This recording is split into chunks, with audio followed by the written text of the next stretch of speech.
হ্যাঁ দিদি আলাদা ঘর করেছে। তা এখন ওই পুলিশ এসে তখন আমাদের তেড়ে নিয়ে চলে যায়।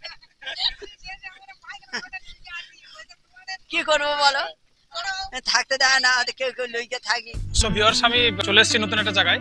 আমি পুরো সুন্দরবনটাই ঘুরছি, পুরোটা ঘুরতে পারবো না, যেখানে যেখানে ঘুরছি আর কি, যেখানে ভালো লাগছে, যেখানে যে দেখার জায়গা, এই সমস্ত জায়গাগুলো ঘুরছি। একদম নদী ধার, এই রাস্তাটা পুরো নদী ধার, রাস্তার কন্ডিশন খুব একটা ভালো না।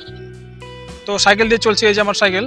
তো পথে যেতে যেতে আমার ক্লান্ত বোধ হলো, তাই এখানে দাঁড়ালাম। আর এই পাশে আছে নদী। এই নদীটার নাম কি কাকা? গোসাবার নদী। এটা হচ্ছে গোসাবার নদী। সত্যি নদীর ধারে গিয়ে খুব চমৎকার লাগে, মানে নদীর যে আবহাওয়া, হ্যাঁ বিকেলবেলার আবহাওয়া বা সকালে যাই বলুন না কেন, নদীতে সবসময় আবহাওয়া সুন্দরই লাগে। তো আমি চলছি, প্লাস সুন্দরবন হচ্ছে দক্ষিণ চব্বিশ পরগনা জেলাতে। এই জেলার লোকগুলো কেমন একটু জানার চেষ্টা করবো, এখানকার চাষাবাদ কি ধরনের হয়, হ্যাঁ এখানকার লোকাল স্থানীয় বাসিন্দাদের কাজকর্ম কি, এটার সম্বন্ধে একটু জানবো, আর এখানকার লোকগুলো দেখানোর চেষ্টা করবো।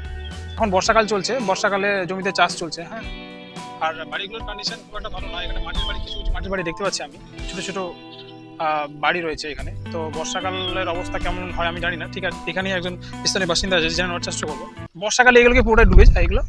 হ্যাঁ বর্ষাকালে ডুবে যায়, তখন চাষবাস হয়, ধান টান চাষ হবে। খরকালে তখন ওই গোড়াই আলু বাগান টাগান এইগুলো হয়। আচ্ছা আচ্ছা আচ্ছা আচ্ছা। আর ধান, এখন ধান হয়? এখন ধান হবে, এইসব তোলা ফেলেছে, এবার ধান টান হবে। আচ্ছা আচ্ছা আচ্ছা। তো এখানে অসুবিধা হয় না থাকতে আপনার?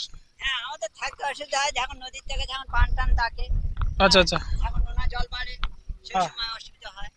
সেই সময় সব আবার ফাটায়। আচ্ছা আচ্ছা আচ্ছা। ফাটালে চলে চলে গেছে। তো জোয়ারের জল তো পুরো আসে না? জোয়ারে ওই নদীর বাঁধ ভেঙে গেলে সেই সময় আসে, বাড়িতে চলে আসে। এই বাড়িগুলো সব ডুবে যায়, ডুবে যায় এই বাড়িগুলো সব ডুবে যায়। হ্যাঁ এইসব বাড়ি সব ডুবে যায়, ওই তো নদীর বাঁধ, ওইটা হলো ওইটা নদী বাঁধ। হ্যাঁ যখন নদী বাঁধ ডাকে তখন এই পারে চলে আসে। না না না, এক গুণে ছাড়া নদী ভরে।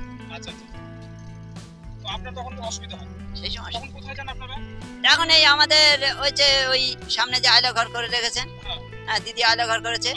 তা এখন ওই পুলিশ এসে তখন আমাদের তেড়ে নিয়ে চলে যায়।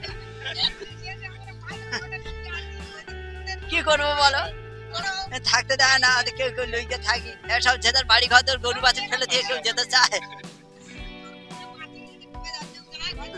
এরকম হয়। এখান ছাড়া তো আপনাদের কোথাও গতি নাই, কোথায় যাবেন তাই না? হ্যাঁ এখানে আপনার বসত বাড়ি, এখানে জন্মেছেন, এখানে জন্মেছি, এখান থেকে কোথায় যাবেন আপনারা? এবার হচ্ছে আয়লা ঘরে গেলে আর মানুষ সরকার কত খাওয়াবে, কুড়ুটি হয়তো তোমার দিল দিয়ে কত খাওয়াবে, দু চার দিন খাওয়ার পরে তখন বলবে যে যার বসত বাড়ি সেতে চলে যাও। দেখা গেল যে চাল টাল ধান মান যা আছে সব ভিজে দাও। তো আবার এই কষ্ট এরকম কতবার হয়েছে আপনাদের এখানে? আমাদের এখানে 3-4 বার হয়েছে। 3-4 বার হয়েছে। আইলার বছরে একবার আইলা হলো, তারপর ফের আমবাম হয়েছে না। আচ্ছা, জীবিকা নির্বাহ হচ্ছে ধান চাষ হয় এখন? হ্যাঁ। তো ধান চাষ এখন তো চলছে, এগুলোতে বন্যা হয় না, মানে বান ঢোকে না, বান জল না, এগুলো বানের জল বলতে গেলে যখন এই নদী বাঁধ যখন ভেঙে যাবে সেই সময় তখন এখন ঢোকে। আমাদের এটা নোনা নদী, ওই জন্য বানটা ডাকে কম। আচ্ছা আচ্ছা। আমাদের এটা মিষ্টি নদী নয়। আচ্ছা, মিষ্টি নদী বানটা ডাকে বেশি, নোনা নদী বান ডাকে কম। আমাদের ভাগ আছে না? হ্যাঁ আমাদের সাগর হলো দক্ষিণে। দক্ষিণে এর বেশি দূরে না, ঘন্টা 3 জায়গায় 3 ঘন্টা পর চলে গেলে ওই তোমার ফসলেন্ডার পর চলে গেলে 3 ঘন্টা গেলে সাগর। ফসল অন্যান্য শাকসবজি হয়? শাকসবজি মাঠে আর এখন হয় না, এখন অন্য জায়গায় যারা পাচার দিয়ে যারা বাগান তৈরি করছে তাদের হচ্ছে। এবার আমাদের এইদিকে ঘুরে ফেটে ডেকে এইসব নোনা জল ঢুকে গেলে, যখন নোনা জল যখন ঢুকে যায় তখন আর বাগান হয় না, আবার কিছুদিন বন্ধ হয়ে যায়। হয়ে যাওয়ার পরে আবার মাটিগুলো তো পুরো লবণাক্ত তাই না? আর এখানকার যে জলগুলো খান ওগুলো কি লবণাক্ত না ভালো জল? জল ভালো না? আমি ওই সাইড দিয়ে গিয়েছিলাম, ওই সাইডে তোমার ঝড়খালির দিকে, ওই দিকে জলগুলো লবণাক্ত, মানে ওই জল খাওয়া যাচ্ছে, মানে সেভাবে খাওয়া যাচ্ছে না। আমাদের জল ভালো, জল ভালো। আমাদের জল খেয়ে দেখবেন কেমন।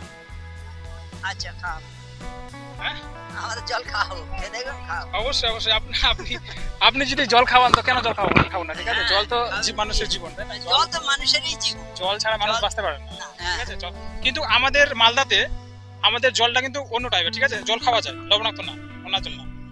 আমাদের আমরা পুরো সাবমার্শাল জল পাই।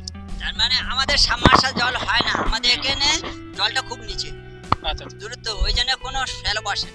ছেলে বসে না। শ্যালো বসতে গেলে অন্তত 5 থেকে 7 লাখ 8 লাখ টাকা তো। বাবা, তাহলে বিশাল খরচা সাপেক্ষ ব্যাপার আছে। হ্যাঁ, ওই জন্য এইসব কলের জল ওঠে না, এইসব কলের জল ওঠে না, সরকারি কলের জল ওঠে না। তাই আচ্ছা, এই যে কল বন্ধ হয়ে পড়ে আছে, এই বন্ধ হয়ে পড়ে আছে, এসব কলের জলও ওঠে না। এই যখন চৈত্র মাস পড়ে যাবে এসব কলের জল উঠবে না, এসব কল আউট হয়ে গেছে, আবার নতুন কল বসাবে, আবার কিছুদিন জল উঠবে, ওটার পরে বন্ধ। তো এখানে পরিষেবা কেমন পান? যে পরিষেবা বলতে তোমার যখন ভোট টোট আসে, হ্যাঁ, কিছু বলে কি পরিষেবা কেমন পান? আমাদের এখানে পরিষেবা বলতে গেলে আমাদের ভোট যখন আসলে হ্যাঁ। তখন এই বললো এই দেশের এইসব কাজ হবে, করবো, তোমরা ভোট দিয়ে জিতে রাখো। তো অ্যাকচুয়ালি ব্যাপারটা কি, আপনারা তো তবে আমাদের এদিকে কোনো গন্ডগোল হয় না জীবনে। দক্ষিণবঙ্গের একবারে শেষ সীমান্তে বসবাস করছেন, এখানে হ্যাঁ অবশ্যই জনবসতি এই দিকে আর নেই, ঠিক আছে, আপনারাই লাস্ট জনবসতি। তো এই যে কন্ডিশন, এখানে পুরোটা নদীর ধার, ঠিক আছে, নদীর ধার হওয়ার জন্য এই যে রাস্তাগুলো আছে এগুলো পুরো ডুবে যায়, বর্ষাকালে ঠিকঠাক থাকে না। তো এইগুলো যদি মেরামত করে আবার নষ্ট হয়ে যাবে, পানের জল ঢুকে আবার নষ্ট হয়ে যাবে। তো এগুলো হচ্ছে খরচা সাপেক্ষ, ব্যয়বহুল। তো আপনারা নিরুপায় হয়ে এই যেসব জায়গাতে বসতি স্থাপন করেছেন, ঠিক আছে, এটা করার কিছু নাই, আপনাদের এটা বাধ্যতামূলক হয়েছে। আপনার সাথে কথা বলে খুব ভালো লাগলো। আর এখানকার লোকের সাথে আপনাদের জীবন ধারণের একটা যে প্রকৃতি, সেটা জানতে পেরে আমার খুব ভালো লাগছে। আমার ভিডিওর মাধ্যমে অনেক লোক জানতে পারছে, ঠিক আছে, পশ্চিমবাংলা নয়, ভারতবর্ষের বিভিন্ন জায়গা থেকে সবাই জানতে পারবে এই ভিডিওর মাধ্যমে যে দক্ষিণবঙ্গের সুন্দরবন অঞ্চলের মানুষের জীবনযাত্রাগুলো কি ধরনের হয়, কি ধরনের সবজি চাষ করে, ধান চাষ হয় কিনা, এখানকার বর্ষাকালের প্রকৃতি কেমন থাকে, এখানে যে নদীগুলো আছে, হ্যাঁ, কতটা এখানে বন্যা দেখা দেয় সেই হিসাবে। আর এখানে পুরোটা হচ্ছে ম্যানগ্রোভ অরণ্য, পুরোটা ম্যানগ্রোভ অরণ্য, বিভিন্ন ধরনের গাছ আছে এখানে। তো আচ্ছা, এখানে মাছ টাছ মারে না, আপনারা জান না মাছ মারতে? হ্যাঁ, নদীর এটা মাছ তো একটা মারে। এক ধরনের জীবিকা নির্বাহ, হ্যাঁ, মাছ। না, যাদের জাল টাল আছে তারা মাছ মারে, আচ্ছা, তাদের কোনেতে মাছ মারে, মাছ হয়। আর যাদের জাল নেই তারা কিনে খেতে হয়, তাই না? তাদের কিনে খেতে হয়, আমাদের কিনে খেতে হয়, আমাদের নেই, আমাদের কিনে খেতে হয়, আমাদের এই আচ্ছা, পুকুরে টুকুরে মাছ ছাড়িয়ে এই মাছগুলো খাওয়া হয়। আচ্ছা আচ্ছা আচ্ছা, ঠিক আছে, ভালো লাগলো আপনার সাথে কথা বলে।